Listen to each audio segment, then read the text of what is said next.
Hi friends, இன்னைக்கு July 25க்கான editorial தான் பார்க்க போறோம். Shuffling the tech on the union budget 2024-25 அப்படின்னு இருக்குங்க. ஷஃப்லிங் த டெக் அப்படின்னா என்னதுன்னா, பொதுவா டெக்குனது நம்ம சீட்டு கட்டு அப்படின்னு சொல்றோம்ல, அததான் டெக்குன்னு சொல்லுவோம். ஷஃப்லிங் த டெக் அப்படின்னா முதல்ல விளையாட்ட ஆரம்பிக்கிறதுக்கு முன்னாடி நம்ம கார்ட்ஸை எப்படி ஷஃபிள் பண்ணுவோமோ அந்த மாதிரி அப்படின்னு சொல்லியிருக்காங்க. On the union budget 2024-25 allocations அதெல்லாம் கொஞ்சம் மாத்திருக்காங்க அப்படின்றதான் இவங்க மீன் பண்றாங்கன்னு நினைக்கிறேன். எடிட்டோரியல்ல வாசிச்சு பார்த்தா தெரிஞ்சிருங்க. Finance minister Nirmala Sitharaman's first budget of the BJP led NDA government's third consecutive term in power is a distinct attempt to tell Indian voters that it has heard the angst-ridden message from the country's employed youth loud and clear. So finance minister Nirmala Sitharaman அவங்களுடைய first budget of the BJP led NDA government's third consecutive term in power. So BJP NDA government ஓட alliance உடைய முதல் budget, இவங்களுடைய மூணாவது tenure, மூணாவது தடவையா அவங்க வந்து பவர்ல இருக்காங்க. Is a distinct attempt. டிஸ்டிங்க்ட்னா தனித்துவமா தெரியிற ஒரு ட்ரை. டிஸ்டிங்க்ட்னா தனித்துவம். டு டெல் இந்தியன் ஓட்டர்ஸ், இந்தியால ஓட் போட்ட மக்களுக்கு என்ன சொல்ல போறாங்கன்னா, that it has heard the angst ridden message. angst ridden அப்படின்னா ஆழ்ந்த வருத்தத்துடன் அப்படின்னு அர்த்தம். ஆழ்ந்த வருத்தத்துடன் message from the country's unemployed youth, வேலை இல்லாத பட்டதாரிகளின் ஆழ்ந்த வருத்தத்துடைய மெசேஜ ரொம்ப சத்தமா கிளியரா இவங்களுக்கு கேட்டுருச்சு போல அப்படின்ற மாதிரி இருந்துச்சு நம்ம budget. With the BJP having suffered reverses in the general election in the face of a concerted opposition campaign that spotlighted issues agitating young voters such as a palpable lack of jobs, the minister was keen to redress matters ahead of the slew of state elections later this year. So BJP government வந்து election result எதிர்பார்த்தபடி இல்ல. So இவங்க வந்து தனி பெரும்பான்மையா வரல. இந்த phase of a concerted opposition campaign, concerted அப்படின்னா ஜாயிண்ட்லின்னு அர்த்தம். ஸோ அவங்களோட அப்போசிஷனுக்கு அகெயின்ஸ்டா அவங்க எல்லாரும் சேர்ந்து பண்ண இந்த கேம்பெயினோட எலெக்ஷன் ரிசல்ட் ரிவர்ஸா இருந்தது. That spotlighted issues agitating young voters, இளம் வாக்காளர்களின் மனதுல அரிச்சிட்டு இருந்த இஷ்யூஸ் எல்லாம் இது முன்னுக்கு கொண்டு வந்து வச்சிருக்கு. such as palpable lack of jobs, எது மாதிரினா ரொம்ப சிவியரான, palpableனா severe lack of jobs. the minister was keen to redress matters ahead of the slewனா மெனின்னு அர்த்தங்க. ஸோ இன்னும் நிறைய ஸ்டேட்ல எலெக்ஷன்ஸ் வர இருக்கிறதுனால முதல்ல மக்களோட அதிருப்திக்கு மெஜாரிட்டி காரணமா இருக்கிற இந்த அன்எம்ப்ளாய்மெண்ட்டை என்னன்னு பாத்துருவோம் அப்படின்னு நினைச்சு அதுக்கு ஏத்த மாதிரி பட்ஜெட் போட்டிருக்கிறதா சொல்றாங்க. asserting that the poor women, youth and farmers were the four castes that this government was focused on serving. So proof பண்ற விதமா, assertingனா proving, என்ன ப்ரூவ் பண்றாங்க, புவர், உமன், இளைஞர்கள், விவசாயிகள், இந்த 4 செக்மெண்ட்டை தான் நம்ம கவர்மெண்ட் வந்து டார்கெட் பண்ணுது. இவங்களுக்கு சேவை செய்யற மாதிரி தான் ஸ்கீம்ஸை கொண்டு வந்திருக்கு. Ms. Sitharaman stressed that this year's budget laid particular emphasis on employment, skilling, MSME and middle class. So அவங்க பர்டிகுலரா எதுக்கு நிறைய முக்கியத்துவம் கொடுக்கறதா சொல்லியிருக்காங்க, எம்பசிஸ் ஆன்னு சொல்லிட்டாங்க. Employment, skilling, MSME, middle class, இந்த 4 விஷயத்துலதான் ரொம்ப அவங்க வந்து பர்டிகுலரா இருந்திருக்காங்க. As a part of this effort, a package of 5 schemes and initiatives have been proposed with a view to facilitating employment, skilling and other opportunities for 4.1 crore youth over a 5-year period with a central outlay of 2 lakh crores. இப்ப இந்த பட்ஜெட்ல நாங்க இவங்களை நோக்கிதான் budget போட்டிருக்கோம், இவங்களை மையமா வச்சுதான் போட்டிருக்கோம் 4 பேரை சொல்லிட்டாங்க. அதுல அதன்படி இல்ல அதன் ஒரு பங்கா ஒரு 5 ஸ்கீம்ஸ் வந்து கொடுத்திருக்காங்க. அந்த ஸ்கீமோட நோக்கங்கள் என்னன்னா, எம்ப்ளாய்மெண்ட் கொண்டு வரணும், அவங்க ஸ்கில் டெவலப்மெண்ட் கொண்டு வரணும், வேற ஏதாவது ஆப்பர்ச்சுனிட்டிஸ் இருந்தாலும் கொண்டு வரணும். எப்பக்குள்ள கொண்டு வரணும்னா இந்த 5 வருஷத்துல அப்படின்னு வரும்போது ஓவரே 5-year பீரியட் அப்படின்னு வருங்க. வித் சென்ட்ரல் அவுட்லே அப்படின்னா சென்ட்ரல் கவர்மெண்ட் வந்து இதுக்குன்னு எவ்வளவு பணம் ஒதுக்கீடு செஞ்சிருக்குன்னா, அவுட்லேனா ஒதுக்கீடு 2 lakh crores வந்து ஒதுக்கீடு பண்ணிருக்காங்க. The centerpiece is a scheme to provide a month's wage as subsidy to all persons newly entering the workforce in a formal sector job. So இதுல ரொம்ப அட்ராக்டிவான ஸ்கீமா என்ன இருந்துச்சு, சென்டர் பீஸ் தான் ரொம்ப அட்ராக்டிவான ஸ்கீமா என்ன இருந்துச்சுன்னா, ஒரு மந்தோட சம்பளம் வந்து சப்சிடிய எல்லா நியூ ஜாயினிஸ்க்கும் கொடுக்கறதா கவர்மெண்ட் சொல்லியிருக்கு. ஸோ அவங்க வந்து கவர்மெண்ட் செக்டர்ல தான் வேலை பார்க்கணும், பிரைவேட் செக்டர்ல இருக்கக்கூடாது. Which would entail the group per registering the employee at the employees provident fund organisation. So இதுல சென்டர் ஃபீஸே என்னது அப்படின்னு பாத்தீங்கன்னா, ரொம்ப மேஜர் அட்ராக்ஷனே என்னதுன்னா, ஒரு மந்த் சம்பளம் வந்து புதுசா வேலைக்கு ஜாயின் பண்றவங்களுக்கு ஃப்ரீயா கொடுத்துருவோம்னு சொல்லியிருக்காங்க. ஸோ இதனால என்ன ஆகும்னா, வேலை கொடுக்கறவங்க புதுசா வந்து ஜாயின் பண்ற எம்ப்ளாயிய வந்து எம்ப்ளாயிஸ் ப்ராவிடென்ட் ஃபண்ட் ஆர்கனைசேஷன்ல சேர்த்துடுவாங்க. ஏன்னா கவர்மெண்ட் வந்து இபிஎஃப்ஓக்கு தான் புது கான்ட்ரிபியூஷன்ஸ் அதா சொல்லியிருக்கு. The direct benefit transfer of 1 month salary subject to a cap of 15,000 would be made in 3 installments to first time employees. So நான் தான் முதல் பட்டதாரி, நான் தான் முதல்ல வேலைக்கு வந்திருக்கேன் அப்படின்னு சொல்றவங்களுக்கு அவங்களோட ஒரு மாச சம்பளத்தை 3 இன்ஸ்டால்மெண்ட்ல கொடுக்க போறாங்க. The key caveat is that the employer would have to refund the subsidy if the first timer's employment ended within 12 months of hiring. So இதுல ரொம்ப முக்கியமான கண்டிஷனே என்னன்னா, எம்ப்ளாயர் வேலை கொடுக்கறவரு அந்த சப்சிடிய அவற்றிருந்து வாங்கின காசை திருப்பி கொடுப்பாரு. எப்ப கொடுப்பாருன்னா, எம்ப்ளாயரோட மேனுஃபேக்சரிங் டைம் இபிஎஃப்ஓ இதோட மெயின் கண்டிஷனே என்னன்னா, கவர்மெண்ட் கொடுத்த சப்சிடிய அந்த ஆர்கனைசேஷன் யாரு வேலை கொடுத்தாங்களோ அந்த ஆர்கனைசேஷன் கவர்மெண்ட்டுக்கு திரும்பி கொடுத்துடணும். எப்பன்னா, இப்ப அந்த வேலைக்கு சேர்ந்த ஆள் 12 மாசம் முதல் 12 மாசம் முடியறதுக்குள்ள வேலையை விட்டு நின்ட்டாருன்னா கவர்மெண்ட் கொடுத்த பணத்தை நீங்க திருப்பி கொடுத்துடணும். Other schemes are an incentive support for job creation in the manufacturing sector. One offering direct support to employers who book the number of. So other schemes are an incentive support for job creation in the manufacturing sector. One offering direct support to employers who boost the number of jobs registered with the EPFO, and another a skill program in concern with the states and private sectors that leverages the existing network of ITs to boost the employability of the youth. முதல்ல இது வந்து சொல்லிட்டாங்க, subsidy கொடுப்பாங்க. அவங்க 12 மாசத்துக்குள்ள போயிட்டாங்கன்னா அந்த company திரும்பி அவங்களுக்கு சப்சிடி கொடுத்துரும். அதர் ஸ்கீம் வந்து என்னன்னு பாத்தீங்கன்னா, மேனுஃபேக்சரிங் செக்டார்ல நிறைய ஜாப்ஸ் கிரியேட் பண்ணணும்ன்றதுதான் அதர் இதுக்கு முக்கிய காரணம். ஸோ எம்ப்ளாயர்ஸ்க்கு டைரக்டா சப்போர்ட் கொடுக்கணும் அப்படின்னா நிறைய எம்ப்ளாயர்ஸை உள்ள எடுக்கணும். அவங்களுக்கு வந்து இபிஎஃப்ஓ ரெஜிஸ்ட்ரேஷன் பண்ணிருக்கணும். அதுக்கடுத்து ஒரு ஸ்கில் டெவலப்மெண்ட் ப்ரோக்ராம் வந்து வச்சிருக்கணும். இந்த ஸ்கில் டெவலப்மெண்ட் ப்ரோக்ராம் வந்து ஸ்டேட் கவர்மெண்ட் பேசிட்டு அவங்களோட ஒப்புதலோட இதை நடக்கணும். ஸ்டேட் கவர்மெண்ட்டும் ஒப்புதல் கொடுக்கணும். எந்த பிரைவேட் செக்டார்ல வந்து நீங்க ட்ரைனிங் எடுத்துக்க போறீங்களோ அதுவும் உங்களுக்கு ஒப்புதல் கொடுக்கணும். ஸோ இப்ப இருக்கிற நெட்வொர்க்கை வச்சு, அதாவது நமக்கு தெரிஞ்சவங்க ஐடி சர்வீசஸை வச்சு நம்ம ஐடில ஈஸியா ஒரு யூத்துக்கு வேலை வாங்கிடலாம் அப்படின்றதான் இவங்களோட ரோட் மேப்பா இருக்கு. The fifth in this quiver of schemes predictably credited as being under the aegis of the Prime Minister is an interesting move to facilitate internship opportunities to the youth in 500 top companies. So அடுத்தது பாருங்க, quiver, the fifth in this quiver of schemes. So இந்த மாதிரி நிறைய schemes கொண்டு வரும்போது so இதெல்லாமே prime மினிஸ்டரோட direct சப்போர்ட்ல தான் நடக்குது. ஏஜிஸ்னா support of the prime minister. So இது வந்து ஒரு ரொம்ப வரவேற்கத்தக்க விஷயம். இதுல வந்து 500 டாப் கம்பெனிஸ்ல ட்ரைனிங் சப்போர்ட் கொடுக்குறாங்க, அதாவது இன்டர்ன்ஷிப் ஆப்பர்ச்சுனிட்டிஸும் கொடுக்குறாங்க. The scheme which appears to mirror a similar proposal contained in the Congress manifesto entails the interns being paid a monthly allowance of 5,000 and one-time assistance of rupees 6,000. So இந்த scheme வந்து காங்கிரஸ் பிரச்சாரத்துல அவங்க என்ன scheme கொண்டு வருவோம்னு சொன்னவங்களோ அதே மாதிரி இருக்கு.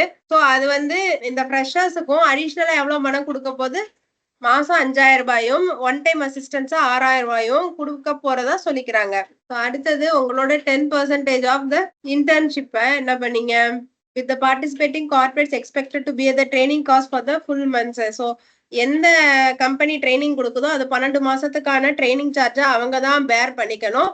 as well as 10% internship allowance from CSIR fund. அவங்களோட CSIR ஃபண்ட்ல இருந்து 10% எடுத்து அவங்க ட்ரைனிங் காஸ்டா செலவு பண்ணிக்கணும். Targeted at unemployed persons aged between 21 and 24 who are not engaged in full-time education at the time of applying. The minister said this scheme would over a 5-year period potentially provide 1 crore youth with a chance to gain exposure to a real life business environment and varied profession. So இதுல என்ன சொல்லிருக்காங்கன்னா unemployed persons அவங்களோட வயசு 21ல இருந்து 24க்குள்ள இருக்கிற மாதிரி who are not engaged in full time education. So அவங்க வந்து full time படிக்க கூடாது, பார்ட் டைம் மேபி படிக்கலாம் at the time of applying. So இந்த மாதிரி அவங்க வந்து இன்டர்ன்ஷிப்புக்கு அப்ளை பண்ணும்போது அவங்க வந்து ஒரு பார்ட் டைமா படிக்கிறவங்களா இருக்கலாம். The minister said this scheme would over a 5-year period. இன்னும் ஒரு 5-year periodல சோ எப்பெல்லாம் நீங்க ஃபியூச்சர்ல ஏதாவது அடுத்த ஒரு 5 வருஷத்துல அப்படின்ற மாதிரி எல்லாம் சொல்றீங்களோ அப்ப ஓவர்ன்ற வார்த்தை தாங்க யூஸ் பண்றீங்க.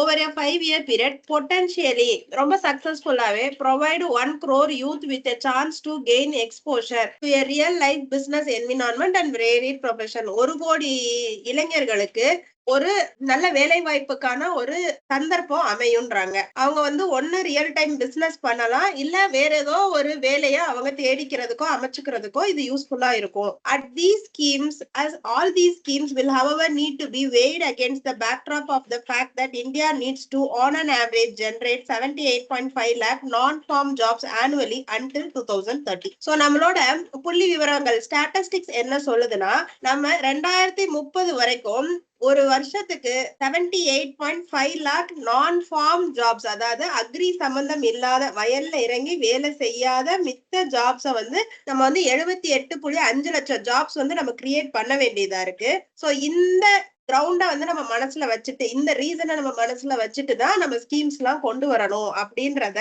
as the chief economic advisor highlighted in his economic survey largely to absorb the workforce exiting agriculture. So இந்த economic survey வாசிக்கும் போது நம்ம chief economic advisor மிஸ்டர் அனந்த நாகேஸ்வரன் சார் வந்து இத பத்தி சொல்லியிருக்காங்க. சோ அவர் என்ன சொல்லியிருக்காருன்னா அக்ரிகல்ச்சரை விட்டு வெளில வர பீப்புளை வந்து நீங்க இந்த மாதிரி நான் ஃபார்ம் ஜாப்ஸ்க்கு அப்சார்ப் பண்ணிக்கலாம், யூஸ் பண்ணிக்கலாம்னு சொல்லியிருக்காரு. In yet another acknowledgement of the primacy of the political economy in policy making, Ms. Sitharaman had sought to quell the strident opposition charge of being too cozy with large corporates by making a concerted bid to address some of the challenges faced by the linchpin MSME sector. So in yet another acknowledgement of the primacy of the political economy. So primacy அப்படின்னா நம்மளோட அரசியல் பொருளாதாரத்தோட முக்கியத்துவத்தை பறைசாற்றும் விதமாக, acknowledge பண்ணும் விதமாக, ஒத்துக்கொள்ளும் விதமாக இன் policy making ஒரு புது ஸ்கீமோ பாலிசியோ கொண்டு வரும்போது miss Sitharaman has sought to quell the strident opposition charge of being too cozy with large corporates. has sought na need, நம்ம finance மினிஸ்டருக்கு ஒரு நீட் இருக்கு to stop the harsh opposition charge. quellனா ஸ்டாப் பண்றதுங்க, strident அப்படின்னா stringent மாதிரி தான், ரொம்ப ஹார்ஷான எதிர்கட்சியோட குற்றச்சாட்டை இவங்க நிறுத்த வேண்டியதுக்கு வந்திருக்காங்க. அவங்க குற்றச்சாட்டு என்னன்னா ஆஃப் பீயிங் டூ காசி, இவங்க வந்து கார்பரேட்ஸுக்கு ரொம்ப ஃபேவரபிளா நடந்துக்கிறாங்க, ஒருதலை பட்சமா இருக்காங்க, கார்பரேட்ஸுக்கு எப்பயுமே ஃபேவர், அவங்க பக்கமே எல்லாமே அவங்களுக்கு நல்ல செய்யற மாதிரியே எல்லாமே பண்றாங்க. By making a concerted bid to address some of the challenges faced by the linchpin MSME sector. So by making a concerted bid அப்படின்னா joint try, so அந்த கார்பரேட்டோட சேர்ந்து இவங்களும் அவங்களோட பிரச்சனைக்கு ஹெல்ப் பண்ற விதமா இருக்கு. லின்ச்பின் அப்படின்னாலும் இம்பார்ட்டன்ட் தாங்க அர்த்தம். இம்பார்ட்டன்ட் நம்ம ஏன்னா நம்மளுக்கு MSME செக்டார் ரொம்ப important, so important MSME sector அப்படின்னு கேட்டிருக்காங்க. Beginning with a credit guarantee scheme to help MSMEs in the manufacturing sector obtain loans to finance their purchase of machinery and equipment without collateral or a third-party guarantee. The budget's proposal for the key employment providing sector have been tailored to ease their access not only by debt financing and work capital but also to business opportunities as potential suppliers to a wider pool of central public sector enterprises and large corporates. So இதுல என்ன சொல்லியிருக்காங்கன்னா எம்எஸ்எம்இக்கு எப்படி favour பண்ணியிருக்காங்க, முதல்ல வந்து credit guarantee schemes கொண்டு வந்தாங்க. அப்படின்னா என்னன்னா லோன் ஸ்கீம்ஸ் கொண்டு வந்தாங்க. இந்த லோன்ஸ் மூலமா அவங்க மெஷினரி எக்யூப்மெண்ட் வாங்கிக்கலாம், அதுல அவங்க எந்த விதமான அடமானங்களும் கொடுக்க தேவையில்லை, சரிங்களா. வித்தவுட் கொலாட்ரல்னா நம்ம அதுக்கு பதில் நம்ம சொத்தை கொடுக்கறது அந்த மாதிரி எதுவுமே தேவையில்லை. ஆர் தேர்ட் பார்ட்டி கேரண்டியும் தேவைப்படல. The budget's proposal for the key employment providing sector had been tailored to ease their access not only to debt financing and working capital but also to business opportunities. அதாவதுங்க இந்த budget வெளிவந்தது எப்படி இருக்குன்னா அவங்களுக்கு இந்த மாதிரி மிஷினரி வாங்குறதுல இன்வெஸ்ட்மெண்ட்ல பண விஷயத்துல மட்டும் ஹெல்ப் பண்ணாம நிறைய பிசினஸ் ஆப்பர்ச்சுனிட்டிஸையும் கொண்டு வந்திருக்கு. Tailored அப்படின்னா கஸ்டமைஸ்டுன்னு அர்த்தம். As potential suppliers to a wider pool of central public sector enterprises and large corporates. இப்ப இவங்களுக்கு ஆப்பர்ச்சுனிட்டிஸ் கொடுக்கறவங்களா பெரிய பெரிய கார்பரேட்ஸ்டா ஆர்டர்ஸ் கொடுக்கறவங்களா யாரா இருக்காங்கன்னா சென்ட்ரல் கவர்மெண்டோட பப்ளிக் செக்டர் யூனிட்டா இருக்காங்க இல்ல வேற ஏதாவது இன்னும் பெரிய கம்பெனிஸா இருக்காங்க. MSMEs, however, may wait to see the outcome of yet another budget assurance by the Minister that the government will work to further simplify the GST regime and rationalize the tax structure before cheering even the difficulties they encounter with the indirect tax system. So இன்னும் அவங்க என்ன promise பண்ணிருக்காங்க, ஜிஎஸ்டியையும் இன்னும் simplify ஆக்குறோம் அப்படின்னு சொல்லியிருக்காங்க. சரிங்களா? இந்த tax ஸ்ட்ரக்சரை இன்னும் சிம்பிளிஃபை பண்ண போறதாவும் ஜிஎஸ்டியை இன்னும் சிம்பிளிஃபை பண்ண போறதாவும் அவங்க கடந்து வர கஷ்டங்களை எல்லாம் இந்த இன்டைரக்ட் டாக்ஸ் ஃபைலிங்ல அவங்க என்னென்ன கஷ்டங்கள் அனுபவிக்கிறாங்களோ அது எல்லாத்தையுமே குறைக்க போறதாவும் நம்ம கவர்மெண்ட் வந்து ப்ராமிஸ் பண்ணிருக்கு. For the middle class, Ms. Sitharaman's menu of offerings is focused almost entirely on the tax relief for the salaried. Middle class மக்களுக்கு mister Sitharaman menu of offerings அதாவது அவங்க பட்ஜெட்ல இஸ் ஃபோக்கஸ்டு மெயினா எதை ஃபோக்கஸ் பண்ணி இருக்குன்னா ஆல்மோஸ்ட் மொத்தத்துக்கே entirely on the tax relief for the salaried. salariedக்கு ஏதோ டாக்ஸ்ல கொஞ்சம் ரிலாக்ஸேஷன் கொடுக்கறது அதுலதான் நிறைய ஃபோக்கஸ் பண்ணி இருக்காங்க. டாக்ஸை குறைக்கிறதெல்லாம் நிறைய ஃபோக்கஸ் பண்ணியிருக்காங்க. இன் a bid to entice more taxpayers to wholeheartedly embrace the new tax regime, the standard deduction has been raised and the tax slabs with their relevant tax rates revised so as to leave a little more money in the hands of the salaried post taxes. So bidனா try இல்ல attempt, entice அப்படின்னா tempt பண்றதுங்க. நிறைய tax பேயர்ஸ முழு மனசோட புது tax ரெஜிம்க்கு ரூலுக்கு மாறிக்கிற மாதிரி accept பண்ணிக்கிறது. ஹோல் ஹார்ட்டட்லி எம்ப்ரேஸ்னா accept the new income tax regime. அதனால ஸ்டாண்டர்ட் டிடக்ஷனையும் டாக்ஸ் லேப்ஸையும் கொஞ்சம் ரிவைஸ் பண்ணியிருக்காங்க, கொஞ்சம் மாத்திருக்காங்க. அதனால டாக்ஸ் கட்டினதுக்கு அப்புறம் எப்பயும் இருக்கிற பணத்தை விட இன்னும் கொஞ்சம் பணம் அவங்களுக்கு மிச்சமாகும் அப்படின்னு சொல்லியிருக்காங்க. Pensioners are also said to benefit by a marginal increase of 10,000 in the deduction allowed on family pensions. So பென்ஷனருக்கு முதல்ல 15,000 ரூபாய் வரைக்கும் வந்தா டாக்ஸ் கட்ட தேவையில்லை. இப்ப இதை ஒரு 10,000 ரூபாய் கூட்டி 25,000 ரூபாய் வரைக்கும் அவங்களுக்கு இன்கம் வந்தா டாக்ஸ் கட்ட தேவையில்லை பெர் மந்த்துக்குங்க.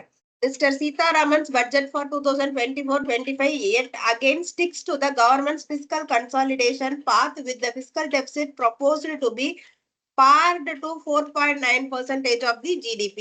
So அடுத்து மேஜர் மைல்ஸ்டோன் அப்படின்னு பாத்தீங்கன்னா பிஸ்கல் டெபிசிட் அப்படின்னா என்ன? பிஸ்கல் டெபிசிட் அப்படின்னா நிதி பற்றாக்குறை. ஸோ உங்களோட ரெவென்யூ கம்மியா இருக்கிறதுங்க, எக்ஸ்பென்சஸ் அதிகமா இருக்கிறது. பிஸ்கல் டெபிசிட்னா எக்ஸ்பென்ஸ் மைனஸ் ரெவென்யூவா இருக்குங்க. சரிங்க, எக்ஸ்பென்ஸ் தான் ஜாஸ்தி இருக்கும். ஸோ இந்த மாதிரி இருக்கிறத 4.9% ஆஃப் ஜிடிபில நிப்பாட்டணும் அப்படின்னு சொல்லி அவங்க எய்ம் வச்சிருக்காங்க. To achieve this fiscal goal, minister has quietly set about paring spending on several social sectors including schools and higher education that saw cuts in their shares of budget outlay. So அப்ப வந்து sparingனா stopping to spend in several social sectors. So schools-க்கு higher education-க்குலாம் பட்ஜெட்ல எந்த பணமும் ஒதுக்கப்படவில்லை. The most egregious reductions though must be the cut in share of spending on the rural job guarantee scheme. Egregious அப்படின்னா shocking. So the most egregious reduction though must be the cut in share of spending on the rural job guarantee scheme, so MGNREGA, with a budget estimate pegging the spending on the scheme at 9-year low share of 1.78% of overall outlay, down from 1.92% in the revised estimates for 2023-24. So இதுல என்ன சொல்லியிருக்காங்கன்னா அதுக்கு ரொம்ப கம்மியான allocation கொடுத்திருக்காங்க 100 நாள் வேலை திட்டத்துக்கு. பெக்கிங்னா fixing the spending on the scheme at 9-year low share of 1.78%. மொத்த பட்ஜெட்ல 1.78% மட்டும்தான் இந்த 100 நாள் வேலை திட்டத்துக்காண்டி ஒதுக்கி இருக்காங்க. 1.92ல இருந்து 1.78க்கு குறைஞ்சிருக்கு, டவுன் ஃப்ரம் அப்படின்னு சொல்லியிருக்காங்க. In the revised estimates for 23-24, subsidies to across the board from fertilizers to food and petroleum have been pared. So சப்சிடிஸையும் நிறைய குறைச்சிருக்காங்க. And glaring in its absence in Mr. Sitharaman's speech was any mention whatsoever of what was once the country's single largest employer, the Indian Railways. So ரயில்வேஸ்க்கு எந்த பட்ஜெட்டும் ஒதுக்கலைங்க. கிளாரிங்னா கூச்சம், இதெல்லாம் சொல்றதுக்கே ரொம்ப கூச்சமா இருக்கு அப்படின்னு சொல்றாங்க. என்னன்னா எம்ப்ளாய்மெண்ட் வந்து ஜாஸ்தி கொடுக்கறது இந்தியன் ரயில்வேஸ் தான். ஆனா ரயில்வேஸுக்கு எந்த பட்ஜெட்டும் ஒதுக்கப்படவில்லை, இல்ல அதை பத்தி ஒரு பேச்சும் இல்லை. Political compulsions as expected resulted in significant allocation for Bihar and Andhra Pradesh, the states with the BJP's crucial allies in power. All told, Ms. Sitharaman seems to have balanced the political and fiscal compulsions to some extent. Compulsion அப்படின்னா ப்ரெஷருங்க. So Bihar and Andhra பிரதேஷ்ல தான் அவங்களோட ஹெல்ப்னாலதான் BJP இன்னைக்கு alliance வச்சு ரூலுக்கு வர முடிஞ்சது. So அதனால அவங்களுக்கு கொஞ்சம் அவுட்லே பண்ணியிருக்காங்க, ஃபண்ட்ஸை வந்து கொஞ்சம் ஒதுக்கீடு பண்ணியிருக்காங்க. ஓரளவுக்கு இவங்க பொலிட்டிக்கலையும் நம்ம ரெவென்யூஸையும் பேலன்ஸ் பண்ணியிருக்காங்க அப்படின்னு சொல்லப்படுதுங்க. ஓகேங்க, தேங்க்யூ ஃப்ரெண்ட்ஸ். இந்த எடிட்டோரியல் சம்பந்தமா உங்களுக்கு ஏதாவது டவுட்ஸோ இல்ல ஒப்பீனியன்ஸோ இருந்தா தயவு செஞ்சு காமெண்ட்ல கொடுங்க. Thank you friends.